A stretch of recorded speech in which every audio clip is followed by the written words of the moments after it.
7 മാസമായി. ഇന്ന് ഞാൻ വീഡിയോ ആയിട്ട് വന്നിരിക്കുന്നത് നമുക്ക് എല്ലാവർക്കും ഉപകാരപ്പെട്ട എന്നാൽ നമ്മുടെ നാട്ടിൽ നടന്നിട്ടുള്ള ഒരു കാര്യത്തെപ്പറ്റി പറയണം. Online scams. നമ്മളെല്ലാവരും ഓൺലൈനിൽ ഡ്രസ്സ് പർച്ചേസ് ചെയ്യുന്നവരാണ്. ഇൻസ്റ്റഗ്രാം വഴിയായാലും വെബ്സൈറ്റ് വഴിയായാലും അതുപോലെ തന്നെ ഫ്ലിപ്കാർട്ട്, ആമസോൺ, മിന്ത്ര അങ്ങനെ ഒരുപാട് സൈറ്റിൽ നമ്മൾ വാങ്ങുന്നുണ്ട്. നമ്മൾ ഒരു ഫോട്ടോ കണ്ടിട്ട് ചിലപ്പോൾ നമുക്ക് ആരെങ്കിലുമൊക്കെ ഇട്ട ഫോട്ടോ കണ്ടായിരിക്കും നമ്മളൊരു സാധനം വാങ്ങുന്നത്. പക്ഷേ അത് നമ്മുടെ കയ്യിലെത്തുമ്പോൾ ചിലപ്പോൾ ആ ഒരു കളറിലോ അല്ലെങ്കിൽ ആ ഒരു ഫാഷനിലോ ചിലത് നല്ലതും ആയിരിക്കും. എല്ലാത്തിനെയും കുറ്റം പറയുന്നതല്ല, എന്നാൽ തട്ടിപ്പ് നടത്തുന്നവരും ഉണ്ട്. ഞാൻ പറയാൻ പോകുന്നത് എനിക്ക് കിട്ടിയൊരു അനുഭവമാണ്. എൻ്റെ അപ്പോൾ നമ്മുടെ യാമി ഡിസൈൻസ് എല്ലാവർക്കും അറിയുന്നതായിരിക്കും. നമ്മുടെ കല്ലൂരിലുള്ള യാമി ഡിസൈൻസ്, ഇതാണ് അവരുടെ പേജ് എന്ന് പറയുന്നത്. ഒരു 200+ ഫോളോവേഴ്സ് ഉള്ള പേജാണ്. അപ്പോൾ ഞാൻ ഇങ്ങനെ സ്ക്രോൾ ചെയ്ത സമയത്ത് എനിക്കൊരു കോഡ് സെറ്റ് ഞാൻ കണ്ടിട്ടുണ്ടായിരുന്നു. ഇതായിരുന്നു ആ കോഡ് സെറ്റ്. ഞാൻ അങ്ങനെ അപ്പോൾ തന്നെ ഷോപ്പിനെ കൊടുത്ത് ഓർഡർ ചെയ്തിട്ടുണ്ടായിരുന്നു. പക്ഷെ പൊന്നു ഗായ്സ്, അത് വന്നത് അതൊന്നും ഇതായിരുന്നു എനിക്ക് വന്ന ആ പ്രോഡക്റ്റിൻ്റെ പാക്കറ്റ്. ഇതിനകത്ത് എഴുതിയിട്ടുണ്ട് codes latest dress for 2 women 2 pieces outfit set. XS ആണ് ഞാൻ സൈസും ഓർഡർ ചെയ്തത്. അഡ്രസ്സും കാര്യങ്ങളും എല്ലാം കറക്റ്റ് ആയിരുന്നു. പക്ഷേ ഇതകത്തോ അത് നമ്മൾ ഡെലിവറി ബോയ് കൊണ്ടുവന്ന് ക്യാഷ് ഓൺ ഡെലിവറി ആണ് പേയ്മെൻറ്റ് ചെയ്തിട്ടുണ്ടായിരുന്നു. അത് കഴിഞ്ഞ് ഇത് അയാൾ പോയ ശേഷമാണ് ഞാനിത് ഓപ്പൺ ചെയ്തത്. കോഡ് സെറ്റ് ഓർഡർ ചെയ്ത് എനിക്ക് കിട്ടിയ സാധനം പക്ഷേ പാക്കിങ്ങൊക്കെ നല്ല രീതിക്കുണ്ടായിരുന്നു. ഈ ഒരു സാരി ആയിരുന്നു.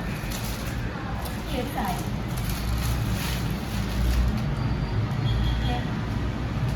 ഇതായിരുന്നു ആ സാരി.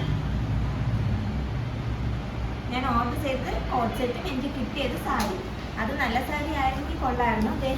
അതിനുള്ളിൽ ഫോൾഡ് ചെയ്തിരുന്ന പേപ്പറിൻ്റെ അവസ്ഥയാണ് ഈ കാണുന്നത്. കണ്ടോ, ഇതാണ് ആ പേപ്പറിൻ്റെ അവസ്ഥ. അതുപോലെ തന്നെ ഇത് മൊത്തം പൊടി പിടിച്ചിട്ടുണ്ടായിരുന്നു. പിന്നെ ഈ പേപ്പർ ഇരുന്ന ആ ഒരു ഭാഗത്ത് ഫുള്ള് കറയായിരുന്നു.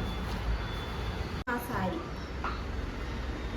കണ്ടോ, ഇതിനിരുന്ന് നമ്മുടെ ഫുള്ള് കെട്ട് പിണഞ്ഞ രീതിക്കായിരുന്നു കിടന്നത്. അവരാദ്യം യൂസ് ചെയ്ത പോലത്തെ ഒരു സാരിയായിരുന്നു. ഞാൻ പിന്നെ അതിനുള്ളിൽ പേപ്പർ നിങ്ങൾ കാണിച്ചിട്ടുണ്ടായിരുന്നല്ലോ. ആ പേപ്പറിന് ഇവിടെ എല്ലാം കറ പറ്റി ഇട്ടൊക്കെ ഉണ്ടായിരുന്നു.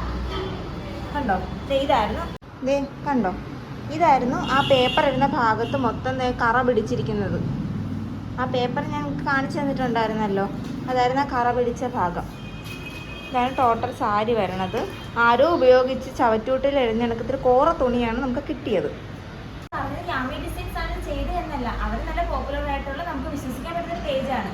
പക്ഷെ അവരുടെ പേര് യൂസ് ചെയ്ത് അവരുടെ ലോഗോയും യൂസ് ചെയ്ത് മറ്റേ ആൾക്കാർ ആരൊക്കെയോ ചെയ്യുന്ന ഒരു സ്കാമാണിത്.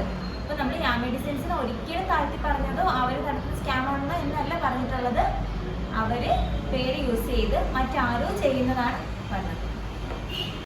ഇതായിരുന്നു അവർ കൊറിയർ കൊണ്ടുവന്ന ആ കവർ എന്ന് പറയുന്നത്. പക്ഷേ ഇത് ഞങ്ങൾ നോക്കിയപ്പോൾ ഞങ്ങൾക്കൊരു കാര്യം മനസ്സിലായി.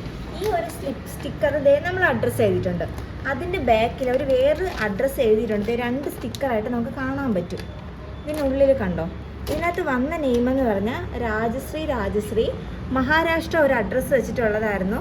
എമൗണ്ട് സാരിയുടെ എമൗണ്ട് 999 ആയിരുന്നു. അതുപോലെ തന്നെ അവരുടെ 999 ആയിട്ടുണ്ടായിരുന്നു. അപ്പോൾ ഇത് എന്ത് സ്കാമാണെന്നൊന്നും ഞങ്ങൾക്ക് അറിഞ്ഞുകൂടാ. പക്ഷേ തിരിച്ചവരെ കോൺടാക്ട് ചെയ്യാനോ ഒരു സൈറ്റോ അല്ലെങ്കിൽ ഫോൺ നമ്പർ പോലും ഞങ്ങളുടെ കയ്യിലില്ല. ഇതിനകത്ത് എഴുതിയിട്ടുണ്ട് cash on delivery, easy returns എന്ന്. പക്ഷേ റിട്ടേൺ ചെയ്യേണ്ട രീതി ഞങ്ങൾക്ക് അറിഞ്ഞൂടാ. ഇതിനകത്ത് എഴുതിയേക്കുന്ന സാധനം കോഡ് സെറ്റ് ആണെങ്കിലും കിട്ടിയത് ഇതുപോലെ ഒരു കോറ തുണിയാണ് ഞങ്ങൾക്ക് കിട്ടിയത്. അപ്പോൾ നിങ്ങൾ ഇനി നമ്മൾ ഓൺലൈൻ പർച്ചേസ് ചെയ്യുമ്പോൾ എല്ലാവരും ശ്രദ്ധിക്കണം. കാരണം എന്തൊക്കെ തരത്തിലാണ് നമുക്ക് ഒരുപാട് യാമി ഡിസൈൻസ് എന്ന് പറയുമ്പോൾ തന്നെ ഇത്രത്തോളം ഫോളോവേഴ്സും പോപ്പുലർ ആയിട്ടുള്ള പേജ്, ഒരുപാട് ഇൻഫ്ലുവൻസേഴ്സ് അവരെ സപ്പോർട്ട് ചെയ്യുന്നൊരു പേജ് കൂടിയാണ്. അപ്പോൾ നമ്മളായാലും വിശ്വസിച്ച് പോകും. അപ്പോൾ അതുപോലെ കണ്ണടച്ച് എല്ലാവരും വിശ്വസിക്കാതെ എല്ലാം നോക്കിയും കണ്ടൊക്കെ അവരുടേതായ സൈറ്റ് കയറി നമ്മൾ തന്നെ ചെയ്യണം. അപ്പോൾ എനിക്ക് കിട്ടിയത് പണി ആർക്കും കിട്ടല്ലേ എന്ന് വിചാരിച്ചാണ് ഞാൻ തന്നെ. ഇതുപോലെ തന്നെ ഭയങ്കര സ്മെല്ലായിരുന്നു ആ സാരിക്ക്. അപ്പോൾ എല്ലാവരും നോക്കിയും കണ്ടൊക്കെ ചെയ്യുക, അത്രേ ഉള്ളൂ. അപ്പോൾ എൻ്റെ വീഡിയോ എല്ലാവർക്കും ഇഷ്ടപ്പെട്ടെന്ന് വിശ്വസിക്കുന്നു. ഇനിയും ലാഗാവാതെ വീഡിയോ ഇടാൻ ഞാൻ ആഗ്രഹിക്കുന്നുണ്ട്. അപ്പോൾ അടുത്ത വീഡിയോ കാണുന്നവരെ